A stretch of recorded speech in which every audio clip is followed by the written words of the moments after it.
안녕하세요. 사연 왔어요 톡톡입니다. 구독과 좋아요 알림 설정 꼭 부탁드립니다. 그럼 오늘의 이야기 시작해 보겠습니다.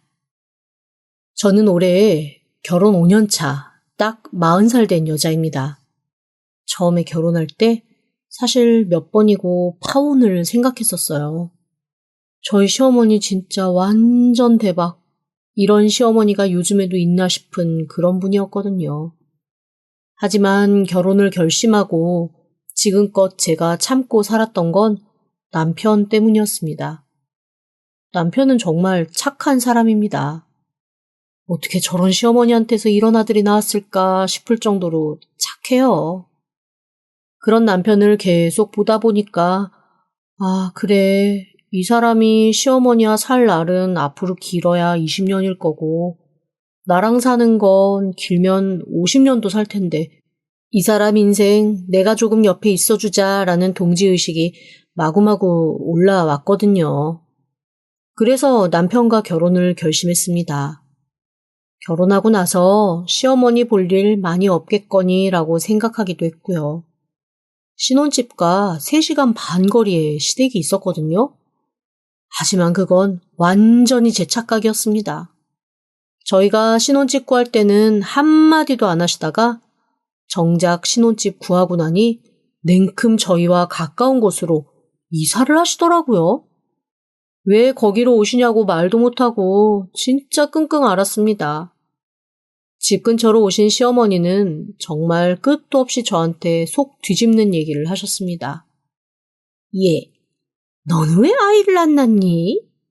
혹시 밭이 엉망진창인 거 아니니? 요즘 애들은 결혼 전에 이 남자 저 남자 잔뜩 노느라고 정작 결혼해서는 속이 다 망가져서 애도 못 낳는다는데 혹시 네가 그런 거 아니니? 처음에 그 말을 듣고는 사실 좀 멍했습니다.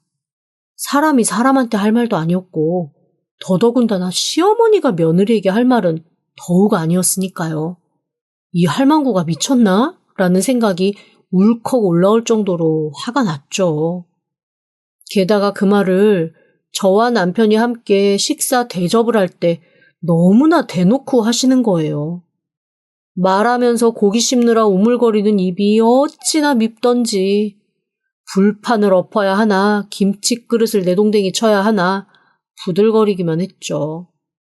그렇게 어이가 없어 어머니를 가만히 바라보고 있었더니 어머니가 셀쭉하며 저한테 이러시더라고요. 아니, 내가 뭐 못할 말 있니? 뭘 그렇게 나를 쳐다보고 있냐? 진짜 엄마. 대체 그게 무슨 말이에요? 엄마 이럴 때마다 내가 진짜 심장이 덜컥덜컥 내려앉아서 살 수가 없어. 아니, 엄마 아들 쫓겨나는 거 보고 싶어서 그래요? 나 정말 엄마 때문에 미칠 것 같아. 아마 남편이 그런 식으로 앞서서 자기 엄마 입 다물게 뭐라고 하지 않았으면 제가 몇 번이고 뒤집어 엎었었겠지만 어머님이 그럴 때마다 남편은 눈에 눈물까지 글썽이며 자기 엄마한테 저보다 더 난리를 부리면서 펄펄 뛰어주곤 했습니다. 그런 모습을 보니 저도 그래, 너도 저런 엄마 밑에서 참 힘들겠다라는 마음이 들면서 넘어가고 또 넘어가게 되더라고요. 하지만 어머님은 눈치가 없으신 건지 아니면 일부러 그러시는 건지 저와 남편이 함께 있을 때는 물론이고 저한테 따로 굳이 전화까지 해서 그런 얘기를 툭툭 내뱉곤 하셨습니다. 저도 처음에는 반항도 해보고 뭐라고 따져보기도 하고 이런저런 시도를 했었거든요. 그런데 어느 순간 그냥 한 귀로 듣고 한 귀로 흘리는 게 제일 빠르겠다라는 생각이 들더라고요. 그렇게 저는 어머님이 무슨 말씀을 하시던 그냥 무시하고 넘어가기 시작했습니다. 그런데 그게 어머님으로서는 열받고 짜증나셨나 봐요. 참 희한한 심리더라고요. 자기가 하는 얘기에 일일이 반응하는 것도 꼴보기 싫은데 반응이 없는 건 더 싫은 모양이었는지 저한테 아주 대놓고 시비를 걸기 시작하셨습니다. 그중 앞건은 시어머니의 질투였습니다. 사실 제가 시어머니가 처음에 그랬을 때 그러려니 하고 넘어갔던 가장 큰 이유는 같은 여자로서 시어머니 입장을 어느 정도 이해하려고 노력했기 때문이었어요. 저희 시아버지가 일찍 돌아가신 것도 아닌데 미혼모처럼 제 남편을 키우셨습니다. 사실 처음엔 그 얘기 듣고 굉장히 대단하신 분이다. 혼자서 아이 키우기 쉽지 않았을 텐데 끝까지 포기 않고 이렇게 키우신 거 정말 대단하다라는 생각을 했습니다. 그런데 결혼 후에 들은 사실에 저는 사실 너무 놀라고 말았어요. 제가 어머님이 한 번씩 뒤집어 엎을 때마다 꾹꾹 눌러 참으며 그래도 혼자 힘으로 당신 그렇게 키워주셨으니 내가 참는다라는 얘기를 했더니 남편이 굉장히 민망해하면서 저한테 이렇게 얘기하더라고요. 저기 우리 엄마가 나 키운 거 아니야. 그게 무슨 소리야?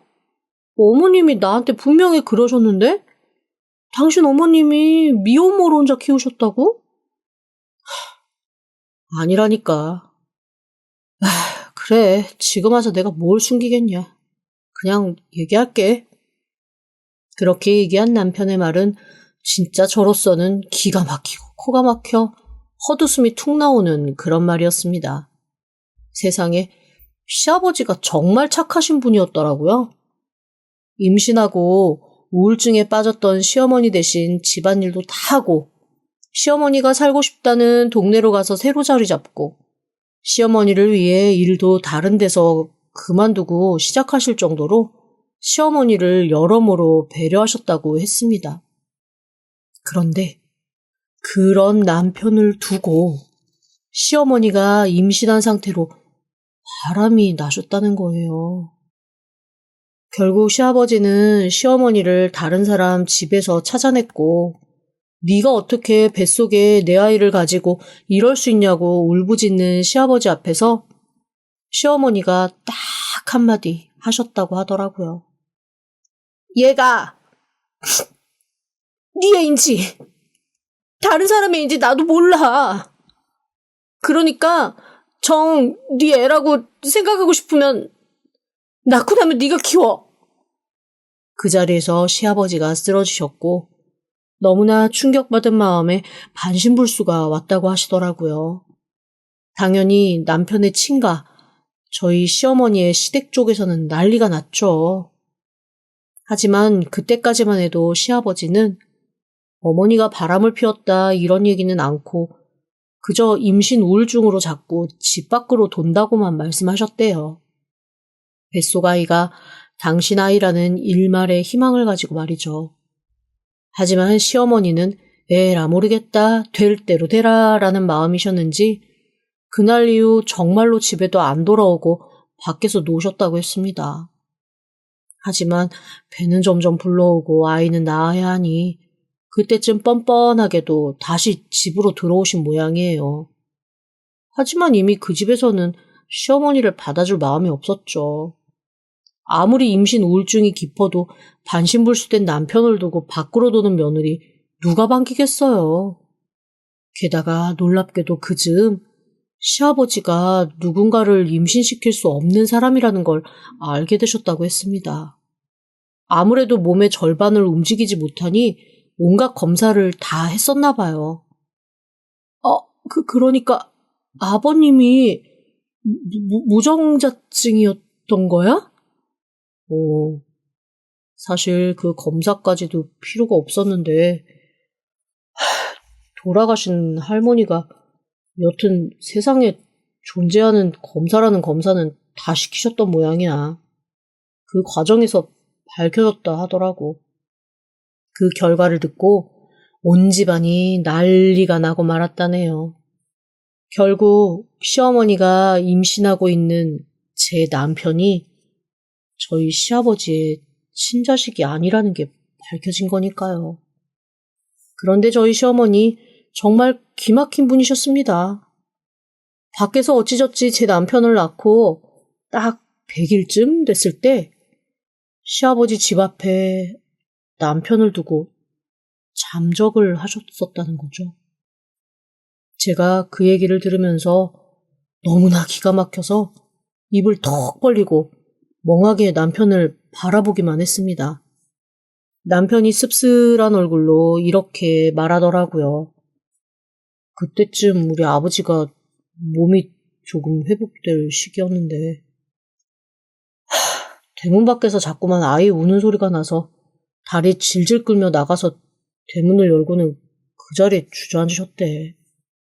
내가 며칠을 안 씻긴 꼬질꼬질한 모습으로 누렇게 코도 말라있고 얼마나 울었는지 목도 쉬어있고 그런 상태로 대문 밖에 있는 걸 보신 거지. 그 꼴을 보고 나머지 절반도 마비되는 줄 알았다고 하시더라고. 그런데 우리 아버지 참 착하신 분이지. 그런 나를 내치지 못하고 품으셨다는 거 아니겠냐. 잠깐만. 그러면 지금 당신 키워준 아버지가 사실은 친아버지 아니라는 얘기야? 그러니까 나랑, 지금 내가 아버님이라고 부르는 시아버지가 당신 친아버지가 아니라는 거야? 피는 안 섞였지. 하지만 나한테는 정말 그 어떤 아버지보다 완벽한 아버지야. 우리 아버지가 중학교 2학년 때까지 나 키워주셨어. 나 키운다고 고모랑 삼촌들, 할머니, 할아버지한테까지 거의 절연까지 당할 정도로 바보 취급 받으면서도 세상에 태어난 게 뭐가 잘못이겠냐며 이 핏덩이한테 무슨 잘못이 있겠냐고 나를 진짜 지극정성으로 키워주셨다. 나 그래서 초등학교 졸업할 때까지 내가 우리 아버지 친아들이 아니라는 거 모르고 자랐어. 말도 안 돼. 와, 진짜 아버님 엄청난 인격의 소유자셨구나. 그러면 당신은 이 사실을 어떻게 알게 된 건데? 중학교 1학년 때였나? 어느 날 학교로 나를 찾아온 어머니 때문에 알았어.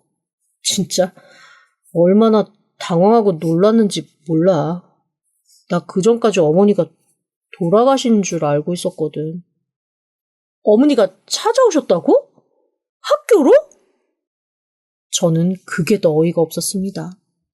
사실 아이 키워본 사람은 알잖아요. 핏덩이인 아이에서 중학교 1학년 때까지가 키우기 제일 힘든 거요. 그 다음부턴 사실 밥도 자기가 알아서 챙겨 먹고 시몬 건사 알아서 하니까요. 솔직히 돈만 좀 있으면 학원 보내고 좋은 교육 시키면서 예쁜 옷 입혀 키울 수 있는 나이지만 그 전까지는 진짜 눈 한 번 떼지 못하고 돌봐야 하는 시기잖아요. 그 시기 딱 끝나고 나서 어머님이 그 집을 찾아오셨다고 했습니다. 그리고는 글쎄 이렇게 말씀하셨대요. 가장 예쁜 시기를 당신이 보고 키웠으니 그걸로 몸도 좀 회복됐을 거야. 원래 사람이 책임질 게 있고 애명글면 이쁜 게 생기면 그때부터는 삶의 의지가 생기거든. 내가 다 그런 뜻이 있어서 두고 갔던 거야. 그런데 나도 이제 슬슬 의지할 대상이 좀 필요하고 무엇보다 최근에 애 아빠를 찾았거든. 그 인간한테 지난 세월 양육비라도 내가 받아내려면 나랑 쟤랑 같이 살아야 될 테니 이제 그만 저 애 내가 데려갈게. 이참에 이혼도 좀 해주고 재산분할도 했으면 좋겠는데. 어린 나이에도 남편은 그런 어머니를 보며 자기도 모르게 다리가 후들후들 했다고 하더라고요. 아니, 누가 봐도 정말 나를 사랑해서 데리고 가는 게 아니라 진짜로 내가 어떤 필요에 의해 나의 쓸모가 있어서 데리고 가는 게 첫마디서부터 확 느껴지더라고. 게다가 나를 빌미로 누군가에게 또 돈을 뜯어낼 생각을 하는 걸 보니까 이거 가도 제대로 사람 취급받기 어렵겠다라는 마음이 들었어. 아니, 어린 나이에 그런 마음이 어떻게 들었대? 진짜 그 나이는 아무것도 생각 못할 시기잖아. 사실 아버지한테는 말 안 했지만 그 전에 고모랑 할머니한테 몰래 들었던 게 있긴 했거든. 두 분이 대화하는 말 통해서 엄마가 살아있을지도 모르겠다. 언젠가 한번 내 뒤통수 치러 올지도 모르겠다. 나도 모르게 각오를 했던 거지.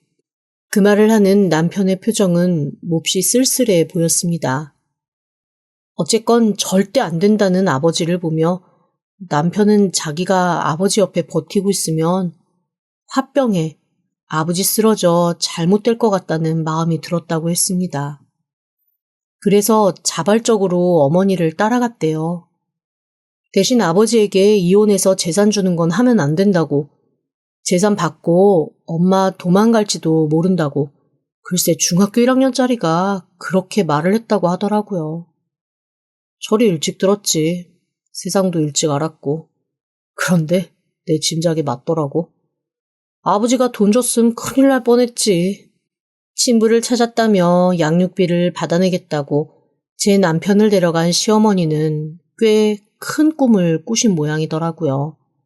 무슨 염치인지 당당히 제 남편을 대동하고 그 남자를 찾아갔다고 했습니다.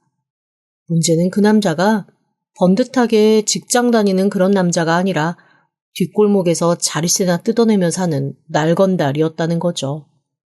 어디서 들은 건 있어서 유전자 검사를 하라고 큰소리 뻥뻥 쳤는데 아이고, 결과가 완전 반전이었습니다. 그 남자들이 아니었던 거예요, 제 남편이.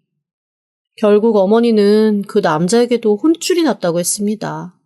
어디서 사기를 치냐고 아주 눈물 쏙 빠지게 혼이 났다 하더라고요. 간신히 애 아빠인 줄 알고 찾아서 들러붙으려 했는데 그 끝마저 떨어졌으니 어머님이 어떻게 하시겠어요. 아들이네 아니네 검사를 하네 마네 설왕설래하며 어영부영 보낸 시간이 2년 반. 그 시간 동안 남편만 고생을 한 거죠. 그리고 모든 것이 원점으로 되돌아간 후 시어머니는 그제야 납작 엎드려 아버님에게 돌아올 테니 받아달라고 했다 했습니다. 아니, 받아줄 게 있고 받아주지 말아야 할 게 있지. 아버님 진짜 성인 군자시네.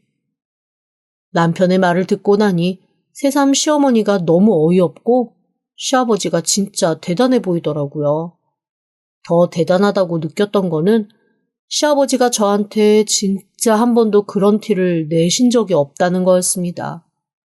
오히려 시어머니가 뭔가 이상한 소리를 하실 때마다 슬그머니 저한테 어머니가 옛날 사람이라 그럴 수 있으니 네가 좀 이해해라 라는 얘기는 하셨어도 시어머니를 제 앞에서 깎아내리거나 하신 적은 없었거든요.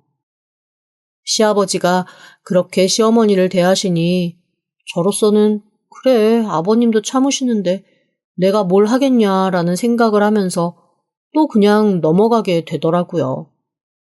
그런데 사건은 그때부터 시작되었습니다.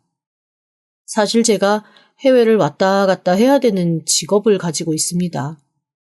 그런데 회사에서 가족들하고 함께 보내는 시간도 되게 중요하게 생각해주는 회사라 해외를 나갈 비행기표만 자기 부담으로 하면 호텔은 회사에서 업그레이드를 해줍니다.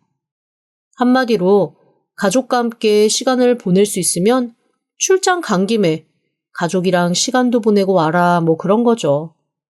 일해보신 분들은 알겠지만 출장 갔을 때 24시간이 모자라게 야근하면서 그렇게 일을 하진 않잖아요. 분명히 일 끝나고 나서 충분히 여유 시간을 가질 수 있는 환경이기 때문에 가족들이랑 함께 가면 오히려 자기 비용 내서 호텔 하루 이틀 연장하고 비행기도 뒤로 밀어서 아예 휴가처럼 즐기다 오는 직원들도 많습니다. 저도 한 번도 그런 걸 사용해보지 않았다가 마침 제가 시장 조사를 해야 되는 곳이 일본의 온천 지역이어서 남편에게 물어봤습니다. 자기야, 내가 이번에 일본에 있는 온천 지역으로 출장을 가게 됐는데 당신 혹시 시간 되면 나랑 같이 갈래? 비행기표는 우리 돈으로 하면 되고 숙소는 회사에서 해줄 것 같아. 그랬더니 남편이 반색을 하면 너무나 행복해 하더라고요. 솔직히 그때부터 조금 느낌이 이상하긴 했습니다. 제 남편 사실 그다지 여행을 좋아하는 사람이 아니에요. 신혼여행도 정말 다른 사람들이 신혼여행 안 가면 평생 마누라한테 엄청 구박받고 산다고 협박을 해서 간신히 간 사람이라고 하면 느낌이 오시려나요? 그런데 그런 사람이 여행 간다고 하니까 그렇게 펄펄 뛰고 좋아하는 걸 보고 이거 평소와는 좀 다른 반응인데? 라는 생각을 했습니다. 그리고 얼마 안 있어 그 이유를 알 수 있었어요. 네, 시어머니 때문이었습니다. 시어머니가 얼마 전부터 남편한테 저 몰래 전화해서 돈을 달라고 그렇게 조르셨었나 봐요. 어머님 전화니 안 받을 수는 없고 그것 때문에 혼자 엄청 스트레스 받았던 모양이더라고요. 저희 집 경제권 제가 다 가지고 있거든요. 사실 저는 그럴 생각이 없었는데 결혼하고 얼마 안 있어 남편이 저한테 이런 얘기를 냈습니다. 내가 경제권을 가지고 있으면 분명히 우리 엄마가 언젠가 한번 우리 속 다 뒤집어 엎으면서 돈 달라고 할 거야. 그런데 내가 경제권이 없다는 걸 알면 엄마가 차마 당신한테는 돈 달라는 얘기를 못하거나 조금은 조심스럽게 하거나 할 테니까 그냥 우리 집은 당신이 경제권을 가지고 있는 게 나을 것 같아. 사실 그때는 남편이 좀 오버해서 생각한다라고 여겼습니다. 아이고, 그런데 저희 남편 정말 선견지명이 있는 사람이었어요. 아니나 다를까 결혼하고 1년 정도 지났을 때였나? 시어머니가 남편한테 무슨 말을 들었는지 저한테 대뜸 전화해서 고래고래 소리를 지르시더라고요. 그때 내용은 잘 기억이 안 나지만 딱 한마디 시어머니가 저한테 악다구니를 하며 퍼부었던 단어 하나는 기억이 납니다. 네가 뭔데 내 아들 지갑까지 틀어 쥐고 있으면서 남편 기를 죽이며 사냐라는 거였습니다. 그제서야 느낌이 딱 왔죠. 아들한테 돈 달라고 했는데 저한테 경제권 있다고 남편이 거절한 게 분명했습니다. 그래, 한 번은 나쁜 며느리 되자라는 생각에 저 해맑게 어머님께 이렇게 말씀드렸거든요. 어머니, 저희 경제권 제가 가는 조건으로 결혼한 거예요. 그리고 저도 현금 가지고 있는 거 불안해서 죄다 중도예약금 엄청 많이 나오는 펀드에 다 투자를 해서 저희도 돈 없어요. 어머님, 안 그래도 다음 달에 전세를 조금 더 큰 걸로 옮겨볼까 싶어서 어머님, 아버님한테 돈 좀 빌려달라고 하려고 했었는데 어머님 전화된 김에 혹시 저희 돈 좀 해주실 수 있어요? 제가 그렇게 훅 더 질러버렸더니 어머님 아무 말씀도 못하시고 허둥지둥 전화를 끊으셨습니다. 이후에도 몇 번 남편한테 회사에서 대출받을 수 있는 거 있으면 엄마 좀 해다오 이런 얘기 하셨었나 봐요. 그런데 그때마다 남편이 어떻게 둘러댔는지 시어머니는 아주 저를 눈에 가시처럼 자기 돈도 마음대로 못 쓰고 살게 하는 그런 며느리로 생각을 하시더라고요. 그런데 그것도 어느 정도 잠잠하더니 다시 도진 듯 남편을 또 들들 볶으셨던 모양입니다. 그럴 때 해외 나간다는 핑계로 딱 전화 끊고 안 받아버리면 오히려 속 편하니까. 남편이 저한테 핸드폰도 안 들고 가겠다고 그래도 되지 않겠냐고 오히려 물어보더라고요. 본인도 다 놓고 마음 편하게 며칠이라도 쉬고 싶었던 거겠죠. 그래, 네 마음 편한 대로 해라. 나랑 딱 붙어있으면 되지. 핸드폰이 무슨 소용이 있겠냐. 그냥 두고 가라 라고 얘기했습니다. 그렇게 저는 남편과 함께 출장 겸 여행을 준비했습니다. 온천마을에 딱 도착을 했죠. 정말 좋더라고요. 일은 일이고 어쨌거나 여유 시간에 남편과 시간을 보내는 것 자체가 너무 행복했습니다. 어쩐 일인지 하루가 멀다 하게 남편한테 한 번씩 전화해서 이런저런 불평불만 얘기하시던 시어머님은 전화가 또 없으시더라고요. 시아버지도 며칠 지방에 친구 보러 가신다고 들어서 저도 남편도 간만에 자유를 만끽하던 중이었습니다. 고즈넉한 온천마을을 마음껏 즐기던 그때였습니다. 그 나라, 그 장소, 그 시간에 절대 들려서는 안 되는 목소리가 저희 귀를 파고 들더라고요. 어머님 목소리였습니다. 아, 자기야, 너무 좋다. 나랑 자기랑 노후에 이런데 별장 하나 놓고 살면 너무 좋겠다. 그지? 내가 안 그래도 영감탱이 죽고 나면 재산 싹 가져오려고 지금부터 밑준비 좀 열심히 하고 있어. 내가 젊은 시절에 눈치 없이 몇 번 대놓고 속을 썩인 게 있어가지고 이놈의 영감탱이가 어찌나 의심이 많은지 나한테 돈 곁을 안 내준다. 그때가 저와 남편이 소고기 덮밥을 먹고 있을 때였거든요.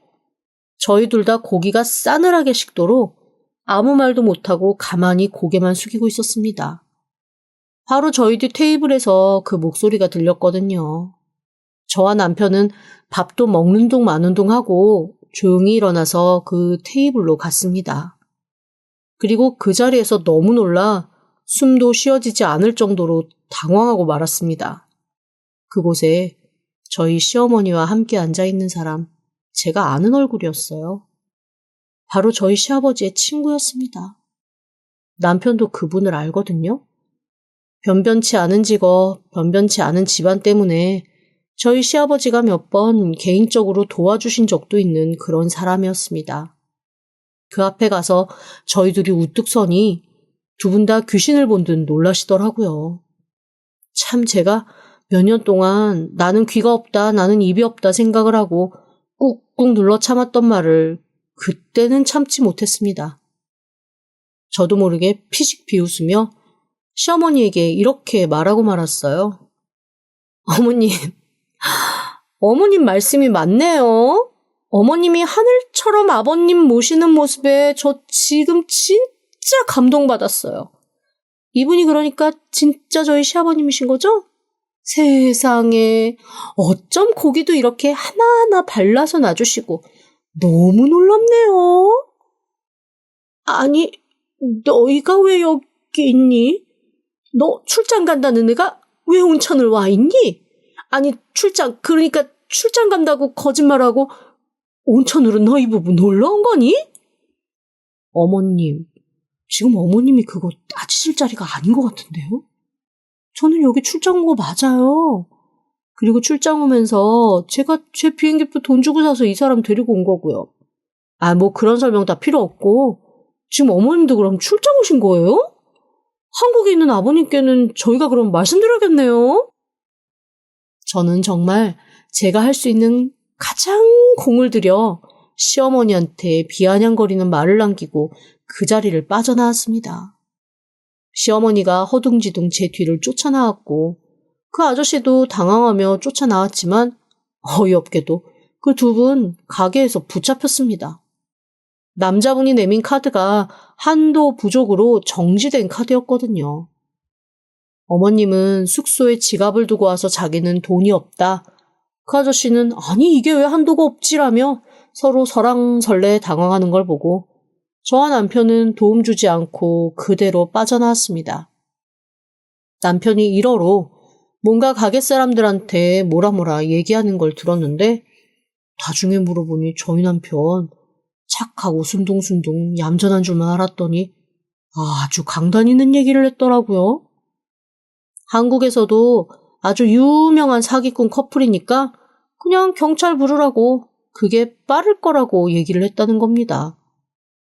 저희는 그렇게 숙소에 돌아와서 둘이 한참 심호흡을 하고 시아버지에게 영상통화를 걸었습니다. 그런데 놀랍게도 시아버지 어느 정도 짐작도 하고 알고 계시다고 하더라고요. 그러면서 오히려 저희한테 이렇게 말씀하시는 겁니다. 내가 빨리 결정을 못해서 자식들한테 못 볼 꼴을 보였구나. 너희한테 정말 면목 없고 미안하다. 그냥 무시하고 돌아와라. 여기서 그 사람이 내 재산 가지고 무슨 짓 하고 있는지 이미 나 다 알고 있었고 그래서 변호사랑 다 상의했다. 이제 우리가 정말 끝을 봐야 될 시기인 것 같다. 내가 안 그래도 나 죽고 나서 너희들 괴롭힐까봐 그거 준비하느라 머리가 좀 아팠는데. 그래, 이참에 다 정리하자. 그렇게 아버님이 담담하게 말씀하시는 걸 들으니 저희 보고 마음이 더 안 좋았습니다. 대체 아버님 속이 아니겠구나라는 생각도 들면서 참 어머님 대단하다라는 생각도 들더라고요.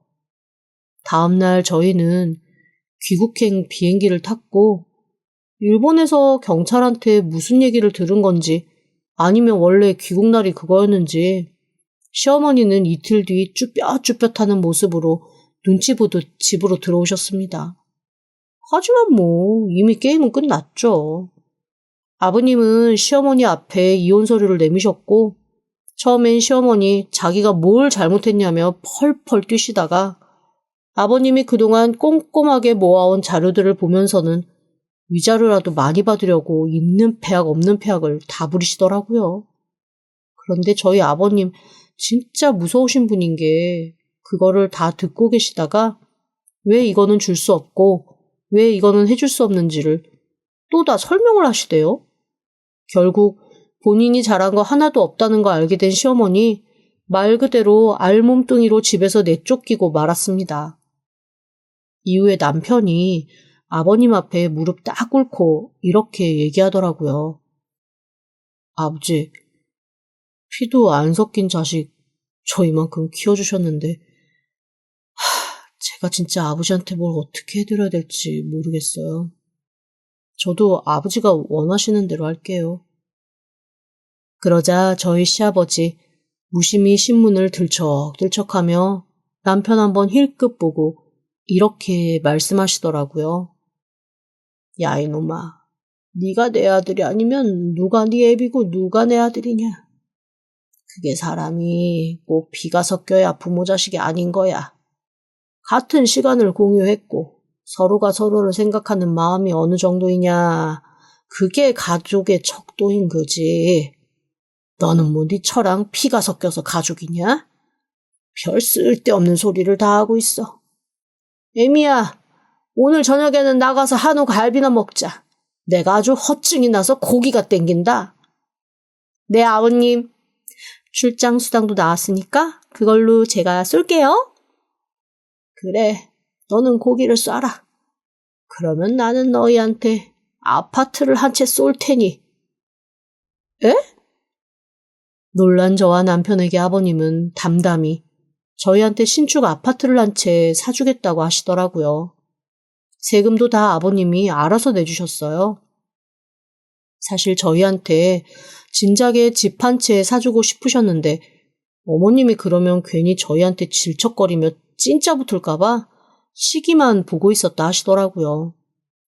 신혼 때 예쁘게 살림할 수 있게 사주지 못해 미안하다는 말도 덧붙이시면서요.